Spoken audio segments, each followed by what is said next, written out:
السلام عليكم ورحمة الله وبركاته. حبايبنا جوه مصر، حبايبنا بره مصر، حبايبنا جوه القناة، حبايبنا بره القناة، إن أحبكم في الله. عاملين إيه يا حبايبنا؟ إن شاء الله هتكونوا بخير. طبعا يا جماعة الموضوع النهاردة بيتكلم عن قطف الزغاليل. أعرفك إزاي تقطف الزغاليل بتاعتك عشان خاطر ما تقطفهاش قبل ميعادها، وطبعا ده ما ينفعش. النهاردة يا جماعة الفيديو ده لو عجبك إن شاء الله ما تنساش تشترك في القناة وتفعل زر الجرس وتضغط لايك عشان الفيديو يوصل اكبر عدد من المشاهدات. طبعا يا جماعة النهاردة الفيديو هيتكلم عن قطف الزغاليل، ويلا نشوف الفيديو. ورجعنا لكم تاني يا جماعة. تمام، معلش عشان خاطر بس ايه الصوت كان فيه شوية تخبيط كده، فاضطريت ان انا الغي الصوت اللي هو انا كنت متكلم فيه في الفيديو. تمام، وهكمل الفيديو ده ان شاء الله بصوت ايه، كنت عامل تعديل في الاصوات يعني. دلوقتي هنجيب لكم اول فرد يا جماعة عشان خاطر الناس اللي بتروح تشتري زغاليل من السوق، بتجيب زغاليل من ايه مش مفطومة، فبتضطر ان الزغلول يضعف منه ويتعب وما يأديش معاه. هجيب لك زغلول يا جماعة اهوت، هوريك ازاي تجيب الزغلول المفطوم، ما تشتريش الزغلول اللي هو لسه ما انفطمش.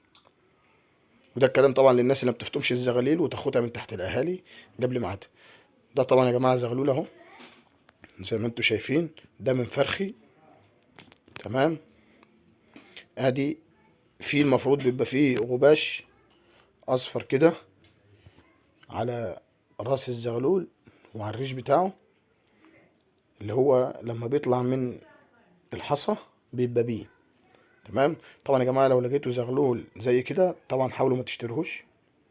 تمام، ده طبعا زغلول يا جماعه مستوى كويس، الاهالي بتاعته كويسه. تمام، لو لقيت زغلول اللي فيه الغباش ده في السوق حاول ان انت ما تشتروش. طبعا لا، ده ان مكتوف بدري، ده مكتوف من تحت الاهالي بدري، ما خدش لسه وقته.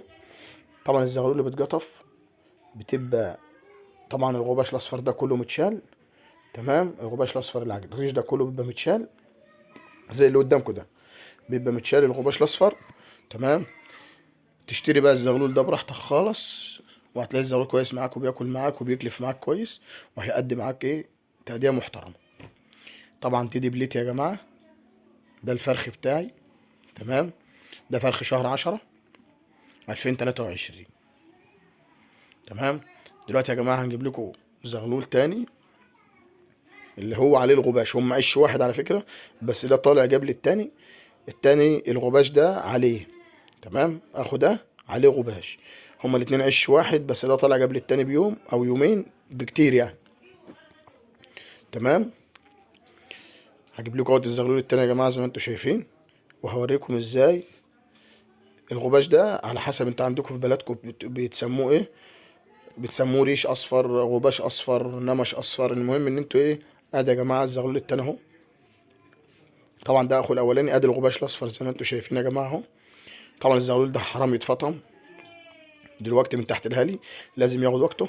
ادي الزغلول راسه برقبته عليها لسه الغباش اهو. تمام، ما تقطفش الزغلول يا جماعه زي ده من تحت الاهالي وتقول لي ده خلاص ده هيقدم معايا. لا طبعا، عمر الزغلول ده ما يقدم معاك بالمنظر ده، عمره ما يقدم معاك ولا هتحس بالتأدية بتاعته، وهيخس طبعا لان مش هيبقى في اكله كويس، اكله مش هيبقى كويس. تمام، ومش هيقدم معاك في الكلام ده. لازم تقطف الزغلول وهو مظبوط معاك. الغباش ده طبعا لازم يبقى متشال من على من على الجسم الزغلول عشان خاطر تعرف تقطفه وتعرف تحط له الكلفة بتاعته هياكل. طبعا في ناس كتير قوي بتروح السوق يشتري زغاليل، بيروح عشان يشتري الزغلول من ده. تمام، يروح السوق عشان يشتري الزغلول من ده يا جماعة. تمام، بيتنصب عليه في السوق، يقول له خد الزغلول ده زغلول كويس وبصحة جيدة. طبعا مع احترامي لكل الناس اللي في السوق، بس صوابعك مش زي بعضيها طبعا. طول ما الزغلول عندك لسه الغباش الاصفر ده مراحش من على جسمه، ما تعزلوش من الاهالي طبعا نهائي. انا يا جماعه الزغلول عندي بسيبه تحت الاهالي لحد الريش الاصفر اللي هو الغباش الاصفر ده ما يروح من عليه نهائي تماما، مفيش اثار لاي ريش اصفر عليه. بضطر ان انا نقطف الزغلول من تحت الاهالي واعزله لوحده. تمام. بعد ما اعزل الزغلول لوحده بعمل له اختبار. تمام. بعمل له اختبار، احط له كلفة معينة عشان اعرف الزغلول فعلا اكل من الكلفة ولا ما اكلش. تمام يا جماعة. فانا لازم نعمل اختبار للزغلول بعد القطف. اول حاجة بنجوعه، اجوعه طبعا طول النهار واحط له مرة واحدة، واشوف الزغلول في المصطبة هيكلف كويس ولا لا. لو لقيته ادى وكل كويس من المصطبة بضطر ان انا خلاص كده اعتمدت على الزغلول. ناخد الزغلول بحطه يتنشر. تمام. واصبح العمود ده اسف، اصبح الزغلول ده بقى كويس. تمام. ويعتمد عليه وبقى حاجة محترمة وحاجة كويسة. تمام يا جماعة.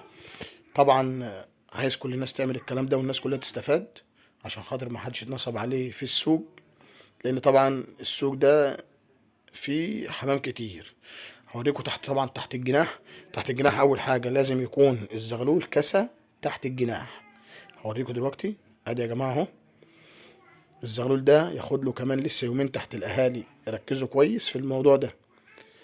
امسك الزغلول، حتى لو رحت السوق امسك الزغلول بص تحت الجناح زي ما انت شايف. لو لقيته لسه زي الكلام ده ما كساش خالص ولسه اللحم ذات نفسه باين، طبعا ما تشتريش الزغلول ده.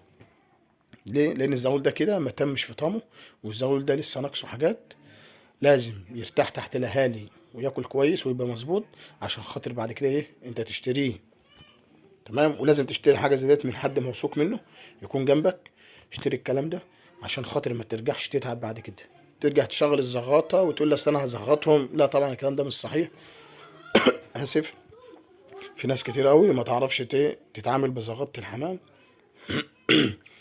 فزي ما انتم شايفين يا جماعه لازم يكون الريش بتاعه كاسي، ولازم يكون الغباش الاصفر ده مش موجود على جسم الزغلول نهائي. هوريكم الزغلول التاني.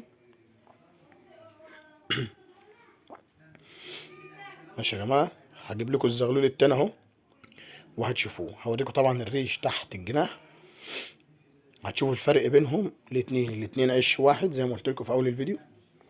الاتنين عش واحد. شفت الفرق في اليومين؟ يعني الفرق في اليومين مش هقول لك اسبوع مثلا ولا 3 ايام، لا الفرق في يومين، الفرق في الساعه بالنسبه للزغلول. بص الجناح ده يا جماعه اهو، مفيش لحم من الزغلول باين نهائي زي ما حضراتكم شايفين اهو. ليه بقى؟ لان ده فاكك من الحصى جاب لاخوه. الزغلول ده فاكك من الحصى جاب لاخوه، عشان كده الريش زي ما انتم شايفين اهو. طبعا لحم الزغلول تحت الجناح مش باين تماما. ده الزغلول ده تعتمد عليه وياكل. طبعا ده هنعزله من تحت الاهالي، والتاني هسيبه يومين او نسيبهم الاتنين مع بعض عادي مش تفرق. هسيبهم الاتنين مع بعض حتى برضه التاني يجمد كمان شويه ياخد حاجه بزياده يعني. تمام. هسيب ده يومين تحت الاهالي.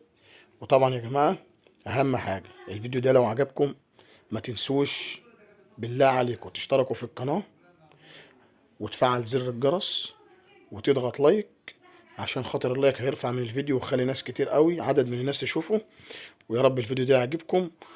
والسلام عليكم ورحمة الله وبركاته.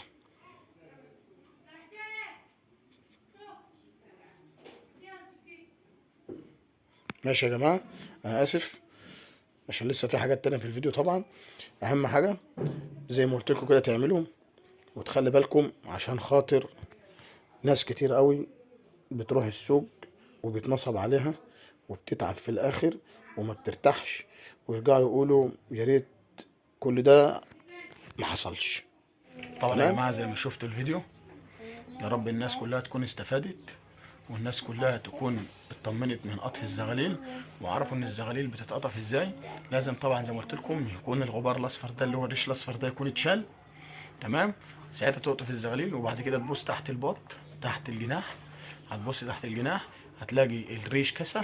تقطف زغاليلك براحتك، الزغاليل هتكون كويسه معاك وهتكون بصحه جامده. طبعا لو مفيش الكلام اللي انا بقول عليه ده يبقى ما تقطفش زغاليلك عشان ما ترجعش تندم بعد كده. وعايزك لو الفيديو ده عجبك ما تنساش تشترك في القناه وتفعل زر الجرس وتضغط لايك عشان يوصل اكبر عدد من الناس، عشان الناس كلها تشاهد وتستفاد. تمام. ولو عجبك الفيديو صلى على النبي عشان انت تستفاد وانا كمان نستفاد. كان معكم ابو مليكة العكيمي لتربية الحمام، والسلام عليكم ورحمة الله وبركاته.